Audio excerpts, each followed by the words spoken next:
রাত বাজে ৯টা, মুখে রুচি নেই, কোনো খানা খাইতে ইচ্ছা করে না। তরকারি রাঁধছি, তরকারি খাইতে ইচ্ছা করে না। তারপর মনে মনে ভাবলাম আজকে জবরদস্ত একটা ভর্তা বানাবো।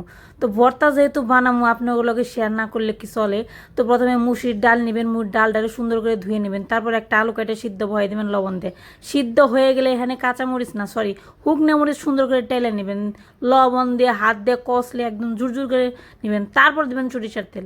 তারপরে এখানে পেঁয়াজ কুচি, রসুন কুচি হাত দিয়ে একদম ঢইলে ঢইলে মেখে নেবেন, জানি অর্ধেক সিদ্ধ হাত দিয়ে মাখাই হয়ে যায়।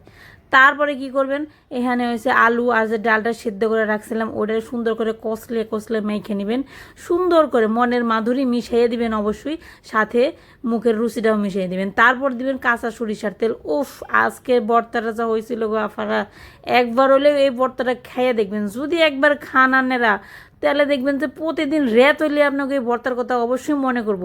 জামাইয়ের কথা মনে পড়ুক বা না পড়ুক, এই ভর্তার কথা আপনার একবার হইলেও রাতের বেলা মনে পড়বো যে আফা একটা ভর্তা দেখাইছিল, ভর্তাটা খাওয়ার পর ভর্তার ফ্যান হয়ে গেছি। তো এই যে একদম আধা প্লেট ভাত নিয়েছি আর ভর্তা নিয়েছি অনেকখানি রাতের খাবার।